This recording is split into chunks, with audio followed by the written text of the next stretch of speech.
Hello everyone, welcome to Tech Guide Pradeep. इस video में हम देखने जा रहे हैं इंफॉर्मेशन टेक्नोलॉजी क्लास 10 के लिए, जिसका सब्जेक्ट कोड 402 है। इसमें हम देखेंगे methods and types of communications. तो चलिए आइए देखते हैं इस वीडियो को।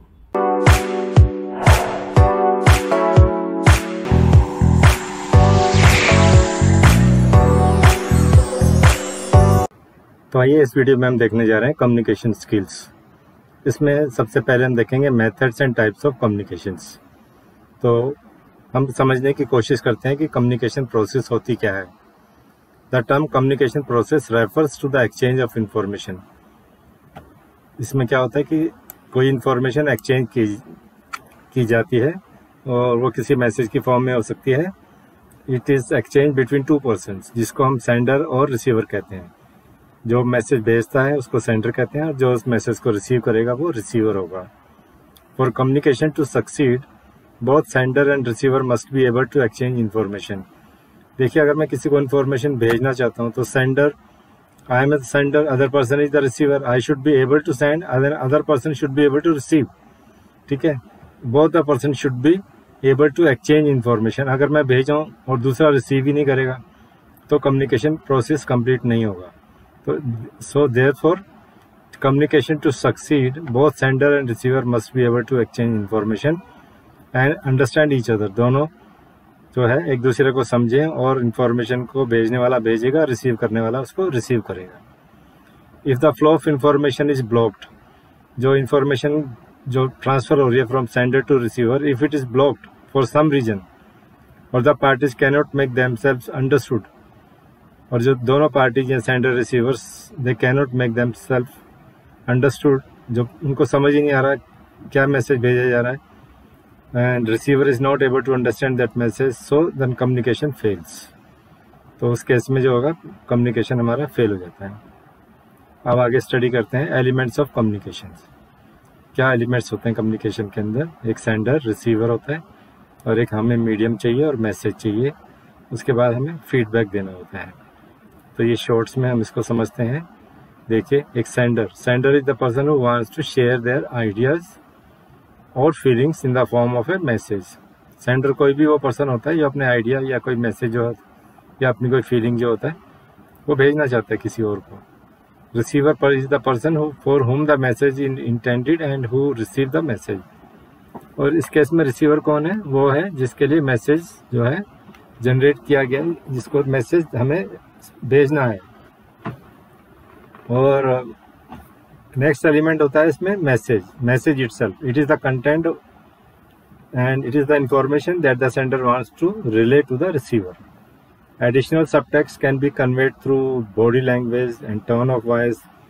Put all three elements together, sender, receiver and message, and you have the communication process at its most basic. तो ये सबसे बेसिक जो प्रोसेस होता है कम्युनिकेशन का, इसमें क्या चीज़ें इन्वॉल्व होती हैं? Sender, receiver and the message.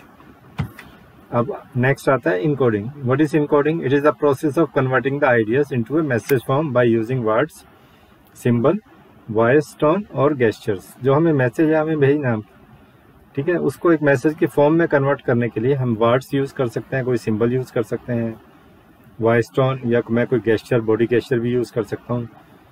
ठीक है, इसको इनकोडिंग कहते हैं। और डिजिटल फॉर्म में जब हम मैसेज भेजते हैं, देखिए जैसे मैंने किसी को ईमेल भेजा तो उसकी कोडिंग होती है पहले, ठीक है, उसको इंक्रिप्शन भी कहा जाता है, ताकि कोई दूसरा अगर पर्सन उसको मैसेज को पढ़े या उस मैसेज को हैक कर ले हमारे मैसेज को, तो वो पढ़ नहीं पाएगा क्योंकि इट हैज़ बीन इनकोडेड।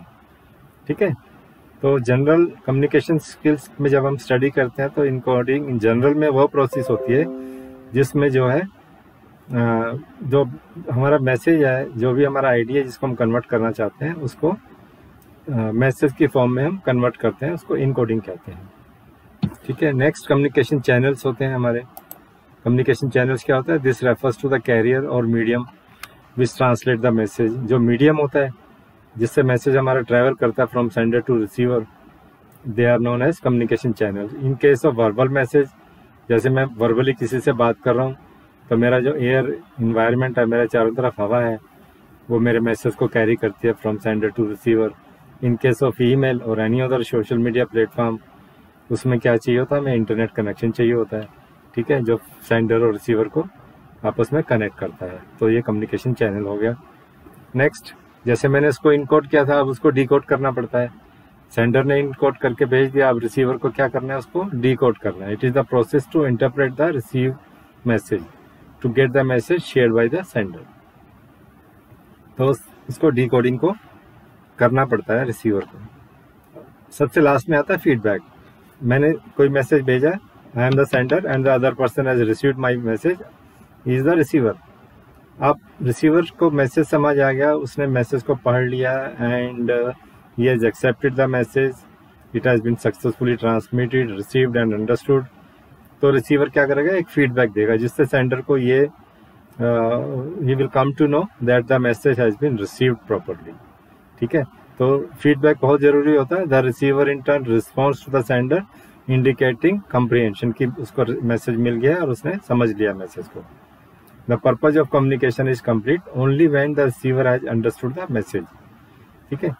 तो ये उसका फीडबैक जो होता है बहुत जरूरी होता है कम्युनिकेशन प्रोसेस को कंप्लीट करने के लिए, कि रिसीवर ये इंडिकेट करता है कि उसको मैसेज जो है वो समझ आ गया है।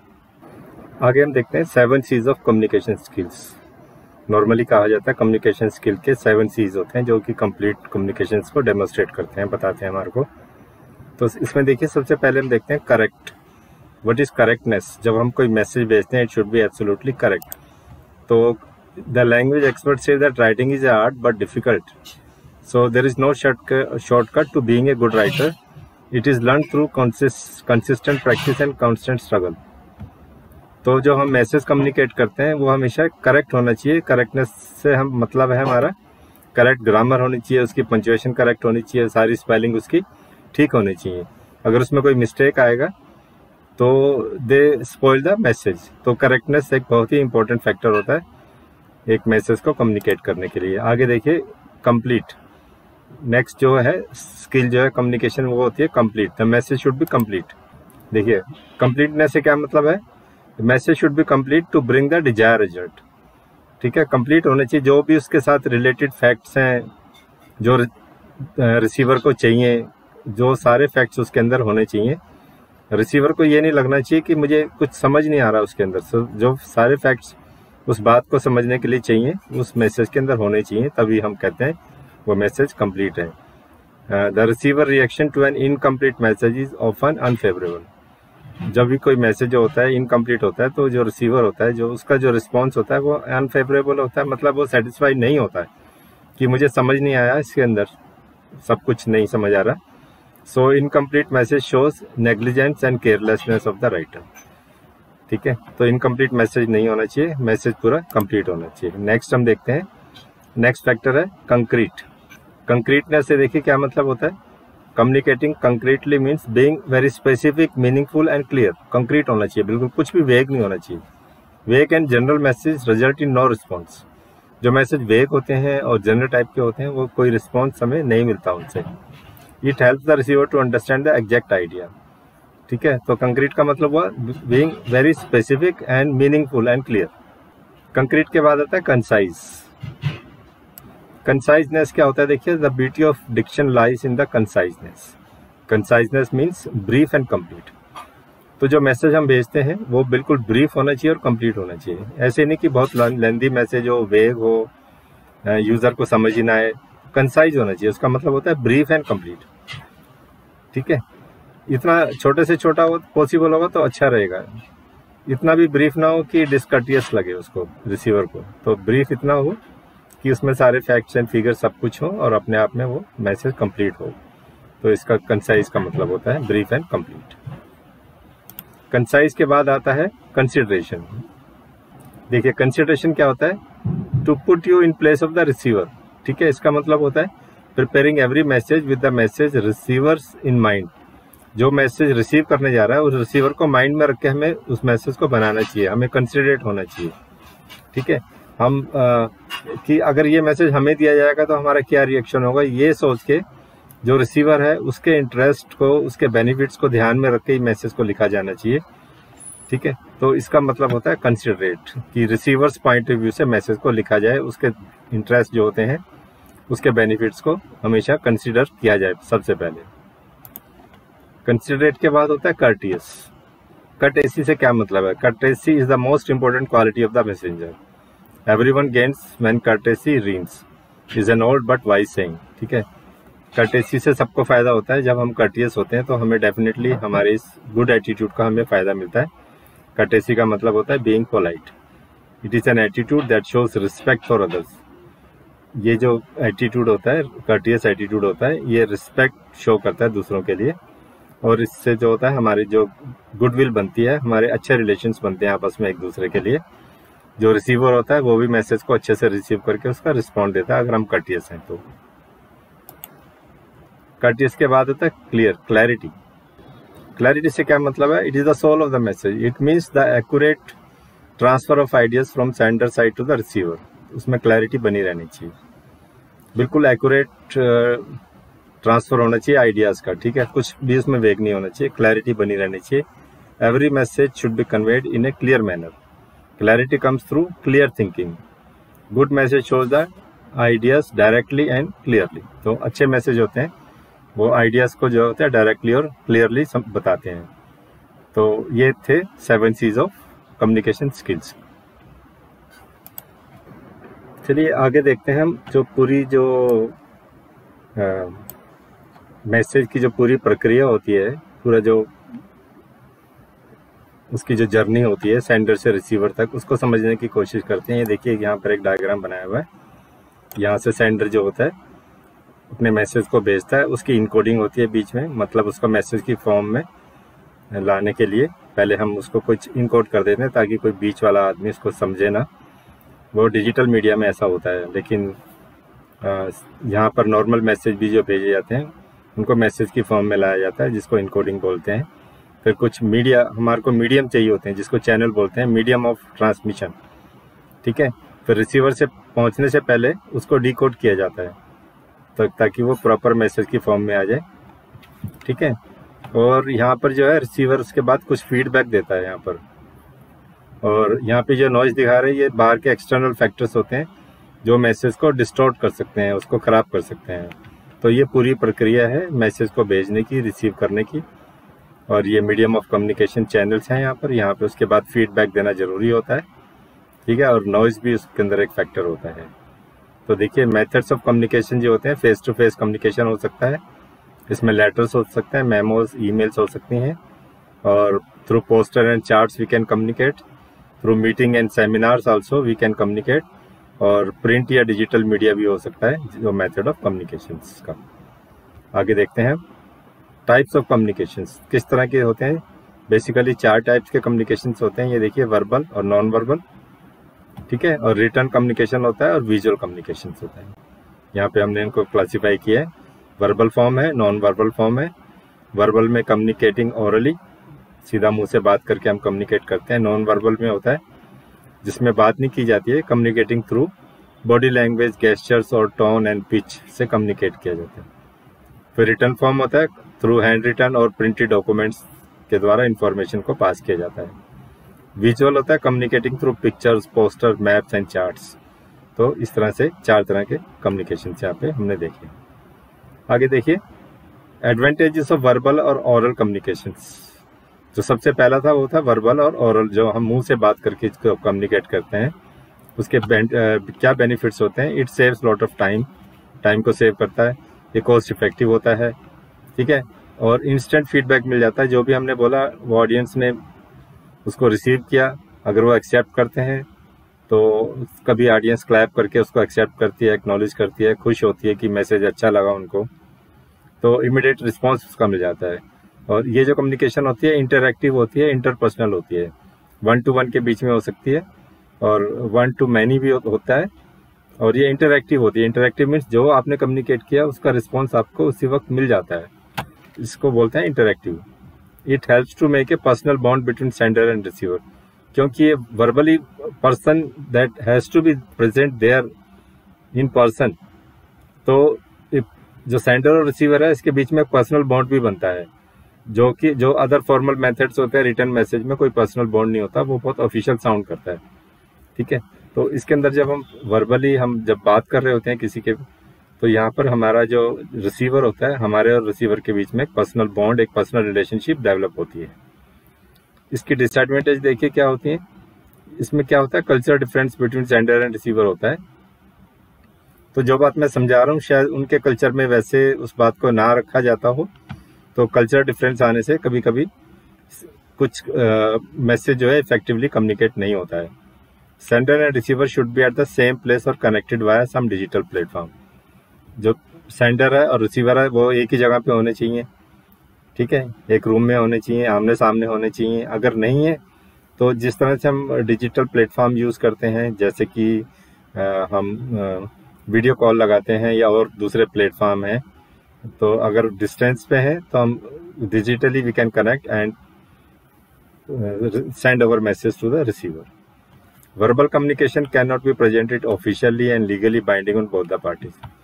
इसका ये डिसएडवांटेज है कि जो वर्बल कम्युनिकेशन होता है वो लीगली बाइंडिंग नहीं होता, क्योंकि हमने कहा वो अनऑफिशियली हमने मुंह से कोई बात बोल दी है, ठीक है।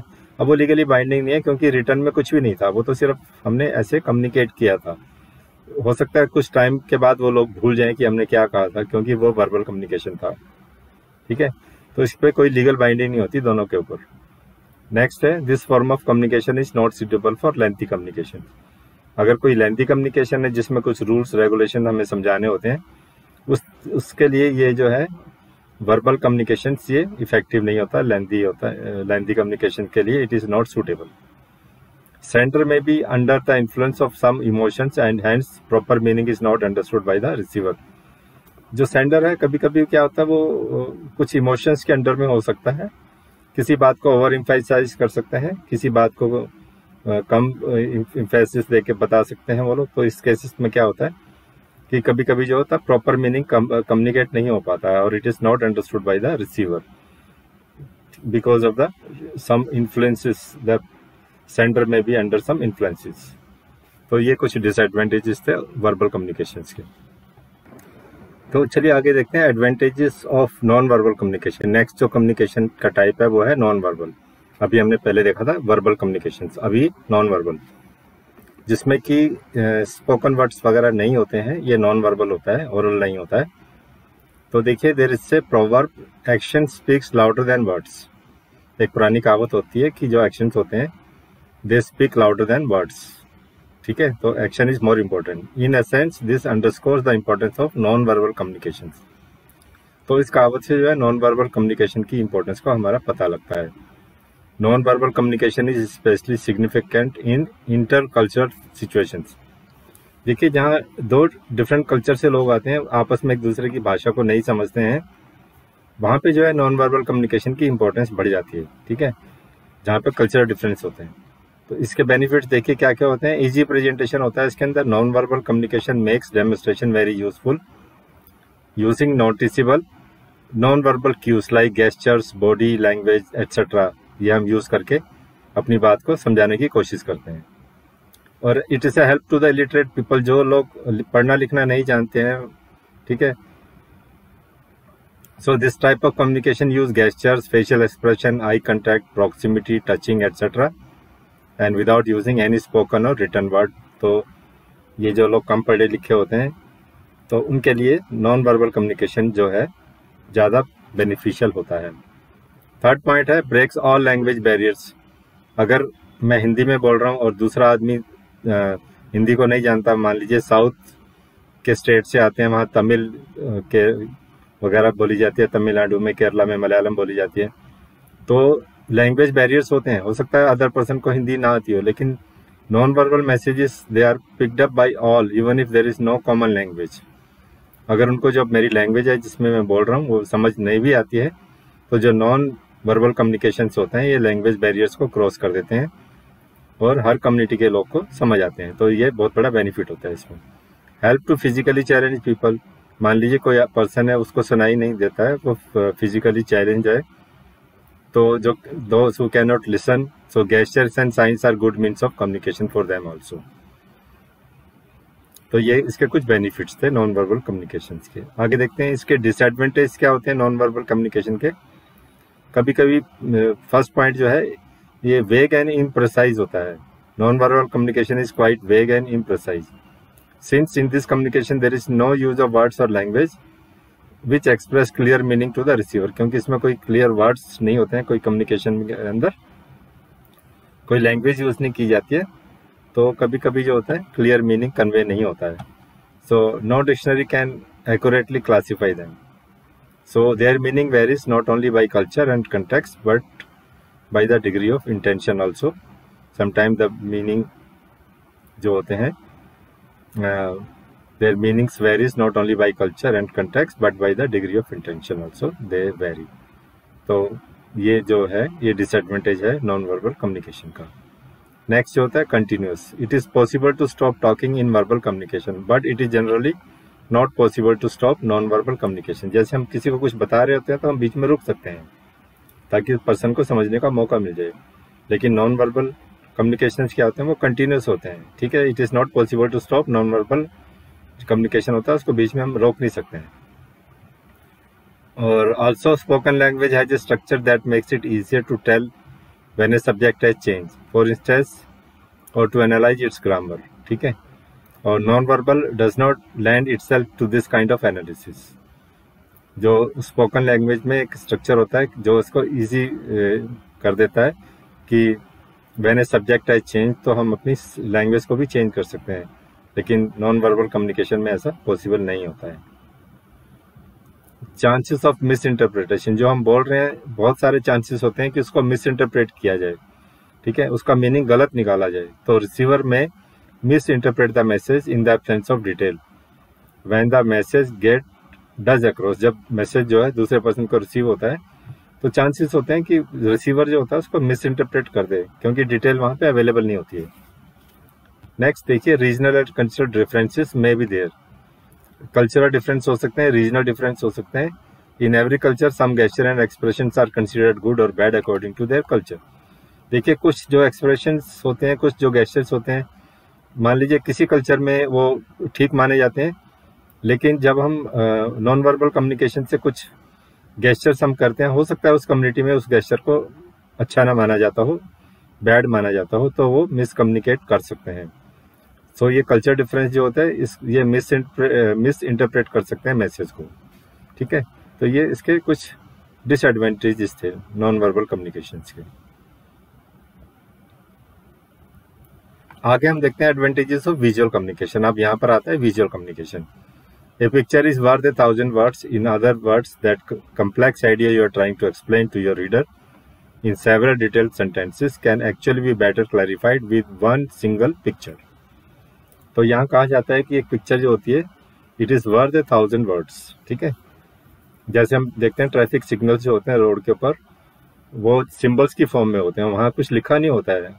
ठीक है, अगर नो एंट्री का है तो एक नो एंट्री का साइन बना होता है वहाँ पर, जो कि सबको समझ आना चाहिए. वहाँ पे वर्ड्स नहीं होते हैं, एक पिक्चर ही होती है रोड्स के ऊपर. सारे सिंबल जो होते हैं इलेक्ट्रिक ये ट्रैफिक सिग्नल्स के सिंबल्स की फॉर्म में होते हैं. तो कहा जाता है कि picture is worth than 1,000 words.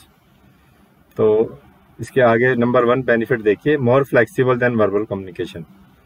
N image make sense to everybody despite cultural, geographical, ethnic और लैंग्वेज डिफरेंसेस अमंग पीपल. जैसा कि मैंने आपको बताया कि अगर हम रोड पर ड्राइव कर रहे हैं, अपनी कार में जा रहे हैं, तो वहाँ जो सिंबल्स बने होते हैं वो हमारे फ़ायदे के लिए होते हैं. हम किसी भी भाषा से आते हैं, किसी भी रीजन से आते हो, किसी भी कल्चर से बिलोंग करते हैं, लेकिन जो विजुअल कम्युनिकेशन होता है वो इफेक्टिव होता है. वो जो सिंबल्स हमें नज़र आते हैं ट्रैफिक सिग्नल्स, वो सबको समझ आते हैं. ठीक है, चाहे वो किसी भी भाषा से हो. तो ये सबसे बड़ा बेनिफिट होता है. It explain things in a faster and better way than the written words. ठीक है, for example graphical presentation of various reports can make you understand in few seconds rather than lengthy text report. जो text reports होती है हमें वो पढ़ना पड़ता है, लेकिन देखिए अगर किसी स्कूल का रिजल्ट आया है और मैं दिखा रहा हूँ कितने बच्चों ने 50 to 60% आए हैं, उनके मार्क्स कितनों के 60 to 70% हैं, कितने के 70 to 80 हैं, कितनों के अबव 80% है. अगर ये ग्राफ की मदद से समझाया जाएगा, थ्रू पिक्चर समझाया जाएगा, तो जस्ट एट ए ग्लैंस, एक लुक करते ही आप समझ जाओगे कि रिजल्ट कैसा है. लेकिन अगर इसी को रिटर्न वर्ड्स की फॉर्म में, रिपोर्ट की फॉर्म में दिया जाएगा, तो उसको पढ़ने में टाइम लगेगा और इतना इफेक्टिव भी नहीं होगा. So more attention grabbing and engaging होते हैं ये. People only tend to remember 10% of what they hear. Normally ये कहा जाता है कि आप जो सुनते हैं उसको सिर्फ 10% आप उसको याद रखते हैं, 20% आप जो पढ़ते हैं उसको याद रखते हैं, ठीक है। और actually tend to remember 80% of what they see, ठीक है। सुनने में 10% है और उसको पढ़ने में 20% याद रखा जाता है, लेकिन जो देखते हैं हम उसका 80% हमें याद रहता है। This is why most of us use the visual aid to express ideas और शेयर इंफॉर्मेशन। इसीलिए जो है विजुअल एड्स को हम यूज करते हैं to share the information. Next point है makes an impact on the audience. ये जो विजुअल कम्युनिकेशन होता है ये ऑडियंस के ऊपर इम्पैक्ट छोड़ता है।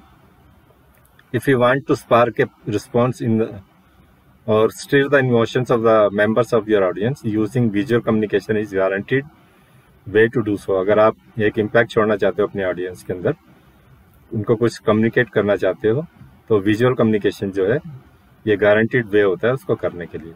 And image has a higher chance of evoking an emotion and higher chance of evoking a emotional response in a person than a set of words written और spoken.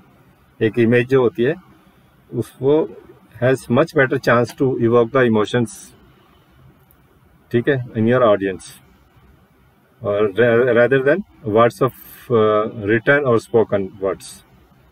Next point है increase the credibility of your message। आपके जो message है उसकी credibility बढ़ जाती है, क्योंकि कहा जाता है कि seeing is believing। जब आप किसी चीज़ को देखते हैं तब उसमें believe करते हैं। An image, a video or a graph is not just a way to get the attention of your audience, but it is also a way to win their trust also, ठीक है। So a couple of catchy sentences about your brand will get your target market to look your way, but a nice image or an interesting video of your product and service would guarantee a positive response। जब आप किसी को समझा रहे हैं, अपने कोई brand है, आपकी कोई कंपनी है, आप कोई प्रोडक्ट बेचते हैं, कोई सर्विस देते हैं लोगों को, तो कुछ अच्छे सेंटेंस आप बोलते हैं तो थोड़ा असर लोगों के ऊपर होता है, लेकिन कोई अच्छी इमेज या कोई इंटरेस्टिंग वीडियो जब आप अपने प्रोडक्ट या सर्विस के बारे में दिखाते हैं तो ये गारंटी होती है कि पॉजिटिव रिस्पॉन्स लोगों से आएगा ही आएगा, और ये जो है मदद करता है उनका ट्रस्ट को विन करने के लिए। आइए देखते हैं इसमें कुछ डिसएडवांटेजेस भी होते हैं विजुअल कम्युनिकेशन में। क्या डिसएडवांटेज है? It can not be use for detail information. इससे डिटेल इन्फॉर्मेशन नहीं दी जा सकती है। Some information can not be communicated like policy, rules वगैरह, तो ये विजुअल कम्युनिकेशन से पॉसिबल नहीं होता कि हम लोगों को कोई पॉलिसी या रूल्स को समझा दें, क्योंकि वो लेंथी होते हैं, डिटेल फॉर्म में होते हैं। Visual information can be misinterpreted also. जो विजुअल इन्फॉर्मेशन है उसको मिस इंटरप्रेट किया जा सकता है। It could be costly to prepare charts, graph, cartoons etcetera for visual communication. तो ये कॉस्टली होती है, जैसे कि हमें कोई मटेरियल हमें तैयार करना पड़ेगा विजुअल कम्युनिकेशन के, जैसे चार्ट्स हैं, ग्राफ्स हैं, तो ये थोड़ा कॉस्टली अफेयर होता है। नेक्स्ट है not a complete form of communication.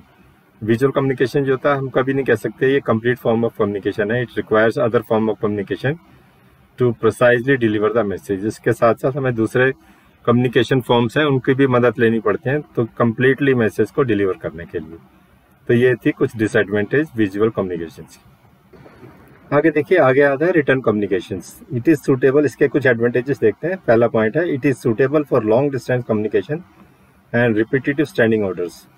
जो रिटर्न कम्युनिकेशंस होते हैं उनको हम रिपीट भी कर सकते हैं, क्योंकि रिटर्न मटेरियल हमारे पास है, और लॉन्ग डिस्टेंस भी भेज सकते हैं, ठीक है, थ्रू ईमेल और थ्रू अदर डिजिटल मेथड्स को यूज़ करके हम लॉन्ग डिस्टेंस पे, अगर मुझे जैसे कि अगर मैं किसी कंपनी में काम कर रहा हूँ, मान लीजिए मेरा हेड ऑफिस मैं दिल्ली में बैठा हूँ और मुझे यूएस के अंदर कुछ अपनी रिपोर्ट भेजनी है, डिटेल फॉर्म में है, रिटर्न फॉर्म में है, तो मैं इजीली उसको मेल कर सकता हूँ, ठीक है, ईमेल कर सकता हूँ उसको। तो लॉन्ग डिस्टेंस के लिए ये सूटेबल कम्युनिकेशन होता है, रिटर्न कम्युनिकेशन जो होता है। And it facilitates reuse. और तो अगर मैंने कुछ रूल रेगुलेशंस ड्राफ्ट किए हैं तो मैं उनको हमेशा रीयूज कर सकता हूँ। Written communication can be reuse, duplicated and use as many times as required. तो मैं उनको बार बार उनको यूज कर सकता हूँ। Suitable for lengthy messages. जो रिटर्न कम्युनिकेशन होता है ये लेंथी मैसेज के लिए बहुत ही सूटेबल होता है। Written communication is the most suitable for representing lengthy information, जैसे रिपोर्ट्स हैं, मैनुअल्स हैं, बजट्स हैं एटसेट्रा, इनके लिए बहुत सूटेबल होता है। It gives the receiver sufficient time to think, act and react. जो रिटर्न फॉर्म में उसके पास मिल गया तो रिसीवर को सफिशिएंट टाइम होता है वो उसके बारे में विचार करे, उसके बारे में कोई एक्शन ले और कुछ रिएक्शन दे अपना उनके बारे में। It can be use as a legal document also, क्योंकि मैंने रिटर्न फॉर्म में भेजा है तो ये लीगल बाइंडिंग होती है दोनों पार्टीज के ऊपर, सेंडर के ऊपर और रिसीवर के ऊपर भी, तो इसको लीगल डॉक्यूमेंट की तरह हम यूज कर सकते हैं। आगे देखते हैं डिसएडवांटेजेस क्या होती हैं रिटर्न कम्युनिकेशंस की। Also written communication has several obvious advantages over oral communication such as unambiguity in meaning and easy replication and permanence. Written communication is not always the best choice for business, academic or personal communication. तो इसमें ambiguity नहीं होती है, written communication में बहुत ही clear होता है और इजीली रेप्लिकेट भी हो जाता है, परमानेंट होता है। फिर भी इसके कुछ डिसएडवांटेज है, हमेशा ये बेस्ट ऑप्शन नहीं होती है। तो देखिए क्या क्या डिसएडवांटेज है इसकी। इम्पर्सनैलिटी, जो when written communication is less personal than oral communication, making it less ideal for emotional messages. तो जो रिटर्न कम्युनिकेशन होता है देखिए उसमें पर्सनल बॉन्ड नहीं होता सेंडर और रिसीवर के बीच में, तो इट लैक्स द इमोशंस जो होती हैं इसमें लैक होती हैं, ठीक है। जबकि जो मैसेज बोले जाते हैं उसमें एक पर्सनल बॉन्ड होता है, इमोशंस होती हैं, जबकि रिटर्न मैसेजेस में कुछ इमोशंस नहीं होती हैं। For example, most people feel that important news such as being fired, getting a promotion या किसी को नौकरी से निकालना या प्रमोट करना, कुछ ending a relationship और proposing marriage should be communicated in person, ठीक है। अब हम किसी को शादी का प्रपोजल सिर्फ लिख के भेजें या उस पर्सन को उसके सामने खड़े होकर बोलें, तो देखिए दोनों में कितना डिफरेंस होता है। एक बहुत ही फॉर्मल साउंड करेगा जबकि दूसरा एक full of emotions and personal bonding होगी दोनों के पर्सन के बीच में। तो ये थोड़ा इसमें डिसएडवांटेजेस होता है, इसमें इम्पर्सनैलिटी होती है। Possibility of miscommunication, second point है कि written communication does not include nonsense of tone of voice और facial expression, making miscommunication more likely, क्योंकि इसके अंदर देखिए फेशियल एक्सप्रेशन नहीं होते हैं, वॉइस की टोन नहीं होती है तुम्हारी, ठीक है, तो ये मिसकम्युनिकेट भी कर सकता है। Humour and sarcasm, they are especially difficult to convey in written communication and may be construed as insults. इसमें हम कोई जोक वगैरह हम नहीं डाल सकते हैं, हो सकता है कि जो दूसरा आदमी उसको it may be treated as a kind of insult, जबकि हम पर्सनली जो बोल रहे थे हम हल्के फुल्के जोक उसमें डाल सकते हैं अपनी बात को इफेक्टिवली कम्युनिकेट करने के लिए, जबकि ये रिटर्न कम्युनिकेशन में पॉसिबल नहीं होता है। So this compels people to write in a more formal serious tone, contributing to the impersonal nature of written communications. तो ये जो होता है लोगों को कंपेल करता है कि वो जो बहुत फॉर्मल और सीरियस टोन में बात करें रिटर्न कम्युनिकेशन में, और ये बहुत इम्पर्सनल नेचर होता है रिटर्न कम्युनिकेशन का। और लैक ऑफ इंस्टेनियस फीडबैक इसमें होता है। Oral communication generally generate instantaneous verbal and verbal feedback, जबकि जो रिटर्न में होता है लोग सोचते रहते हैं, उसके ऊपर बैठे रहते हैं, एक्शन नहीं लेते हैं, which often inform the speaker next remarks, ठीक है। Written communication lacks this important element, and even with some forms of digital communication like texting or instant messages, the written responses lack oral communication spontaneity. तो उसमें वो spontaneous इसमें नहीं होता, spontaneity नहीं होती है जैसा कि oral communication के अंदर होता है। नेक्स्ट आता है cost, materials and storage. जो written communication often takes longer than oral communication, so it may be expensive for business. वो तो देखिए रिटर्न कम्युनिकेशन जब भी हम करेंगे तो एक्सपेंसिव होगा, क्योंकि रिटर्न मटेरियल हमें तैयार कराना पड़ता है। In addition hard copies of written communication require printer, ink and paper and also take up storage spaces. अगर हम कुछ प्रिंट आउट्स ले रहे हैं रिटर्न कम्युनिकेशंस का, तो हमें इंक, पेपर और प्रिंटर्स वगैरह चाहिए होते हैं, जो कि थोड़ा सा एक्सपेंसिव भी होते हैं, और उनके लिए स्टोरेज स्पेस भी हमें चाहिए होता है। In many cases electronic communication must also be stored, also the cost of such storage in terms of space and cost is far less than for hard copy storage. जो written communication होते हैं हम उनको soft copy की form में भी रख सकते हैं, डिजिटल फॉर्म में भी रख सकते हैं, जिसका स्टोरेज कॉस्ट काफ़ी कम होता है as compare to the hard copy, printed copy के कंपेरिजन में। लेकिन हमें कहीं ना कहीं उनको स्टोर करके रखना ही पड़ता है, चाहे हार्ड कॉपी हो या सॉफ्ट कॉपी हो। नेक्स्ट पॉइंट है liability. The permanence of written communication may create a liability issue. For example, while spoken remarks are easily forgotten, जो स्पोकन रिमार्क्स होते हैं वो भूल सकते हैं लोग, लेकिन email, memos and other documents can be use as evidence in court. ठीक है, लीगल कोर्ट में उनको as an evidence they can be used even years after they were written. कुछ बहुत सालों के बाद भी जब हमने उनको लिखा था, वो कोर्ट्स के अंदर एज ए लीगल एविडेंस की फॉर्म में वो यूज हो सकते हैं। तो ये एक तरह की लाइबिलिटी हो जाती है। तो ये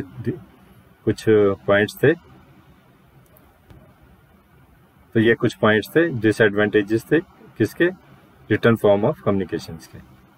चलिए नेक्स्ट आगे देखते हैं बॉडी लैंग्वेज। कम्युनिकेशन के अंदर बॉडी लैंग्वेज जो है बहुत ही इंपॉर्टेंट रोल प्ले करती है। Body language is a type of communication in which physical behaviors as oppose to words are used to express और कन्वे द इंफॉर्मेशन। जो हमारा फिजिकल बिहेवियर होता है, जिस तरह से हम खड़े होते हैं, चलते हैं, हैंड शेक करते हैं, तो ये सब बॉडी लैंग्वेज के अंदर आता है। तो they are use to express और कन्वे द इंफॉर्मेशन। हमारी बॉडी लैंग्वेज भी एक बहुत ही पावरफुल कम्युनिकेशन मीडियम होता है, जो हमारे एटीट्यूड को और हमारे आइडियाज़ को एक्सप्रेस करता है। Such behavior includes facial expression और body postures, gestures, eye movement, touch and the use of space. तो ये सब जो है बॉडी लैंग्वेज के अंदर आता है।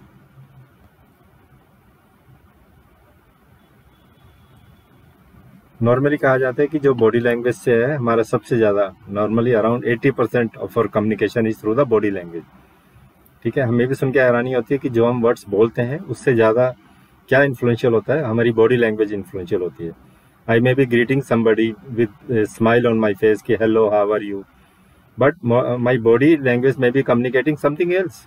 I may not be happy to meet that person, but through words I am saying with a smile, hello, how are you, but my body language may be conveying something else.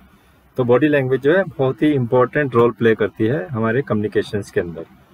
तो देखिए यहाँ पर कुछ dos and don't dos जो है वो यहाँ पर लिखे गए हैं, ताकि वो हेल्प करेंगे आपको to be have a good body language to be an effective communicator.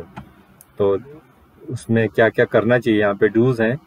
Make an eye contact, हमेशा जो हम किसी से कम्युनिकेट करें, बात करें, तो हमेशा आई कॉन्टेक्ट बना के रखें।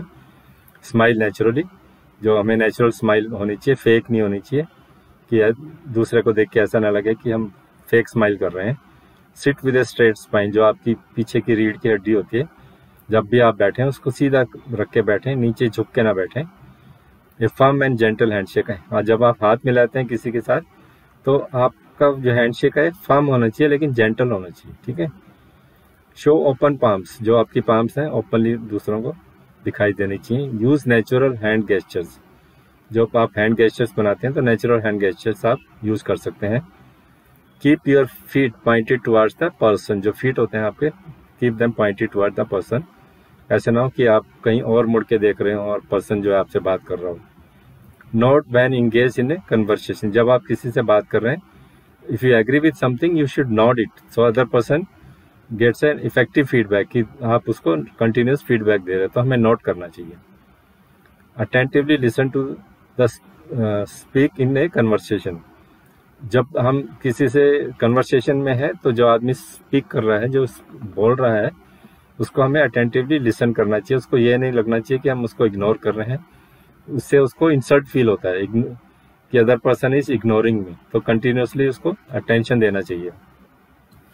Keep arms by your side, जो आपके हाथ होते हैं, जो आपकी आर्म्स होती हैं, वो आपको अपने साइड में रखनी चाहिए।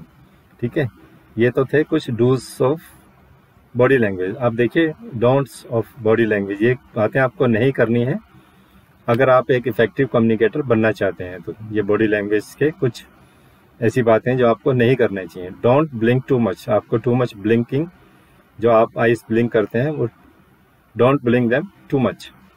डोंट स्टेयर, आप ऐसे स्टेयर करके एक टकटकी लगा के किसी को देखें, वो एक अच्छा साइन नहीं माना जाता है।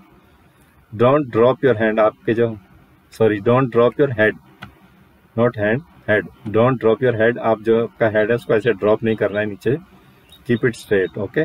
डोंट कवर योर नेक, आपकी जो नेक है उसको कवर नहीं करते हैं। Don't cross your arms while talking, जब बात कर रहे हैं किसी से आप अपनी आर्म्स को क्रॉस ना रखें बल्कि साइड में ही रखें तो अच्छा रहेगा। डोंट लीन फॉरवर्ड और backward while sitting, effective communication के लिए जब आप बैठे हैं तो ना तो बैकवर्ड और ना फॉरवर्ड आप लीन करें, झुके वहाँ पर, ठीक है। Don't look away while talking, जैसा पहले भी मैंने आपको बताया कि हमें इधर उधर नहीं देखना चाहिए जब हम बात कर रहे हैं, तो we should listen attentively to the person whom you are talking. Don't lean on walls और एनी अदर ऑब्जेक्ट, देखिए जब आप कम्युनिकेट कर रहे हैं किसी के साथ, कोई आपके साथ बात कर रहा है तो कोई ऑब्जेक्ट है जैसे टेबल है या दीवार है, आप उस पर लीन ना करें, झुके ना उसके ऊपर, ठीक है। इससे क्या होता है कि जो आप दूसरा आदमी आपसे बात कर रहा है उसको थोड़ा सा इंसल्टिंग फील होता है कि आप ध्यान नहीं दे रहे हैं उसकी बातों का। Don't get too close to your listener, respect their intimate zone, जब आप किसी से बात कर रहे हैं या आप अपनी बात कह रहे हैं तो उनके बहुत ज़्यादा क्लोज ना जाएं, उनका जो रिस्पेक्ट एक इंटीमेट जोन होता है पर्सन का, उसको उतना स्पेस दें ताकि उसको रिस्पेक्टफुल लगे, डिग्निफाइड लगे, ठीक है। उसके बहुत ज़्यादा पास नहीं जाना चाहिए पर्सन के। Don't touch your face repeatedly, कभी कभी क्या होता है जब कोई लोग बातें कर रहे होते हैं तो unnecessarily they keep on touching their face, तो इससे क्या होता है अटेंशन डाइवर्ट होता है लिसनर का। तो ये थे कुछ डोंट्स ऑफ बॉडी लैंग्वेज। तो ये चैप्टर था कम्युनिकेशन स्किल्स के ऊपर। I hope you like this video. अगर आपने हमारा चैनल अभी तक सब्सक्राइब नहीं किया तो उसको सब्सक्राइब कर दें और बेल आइकन भी प्रेस करें ताकि हमारे आने वाले सारे वीडियो आप तक पहुंचते रहें। So thank you very much for watching this video.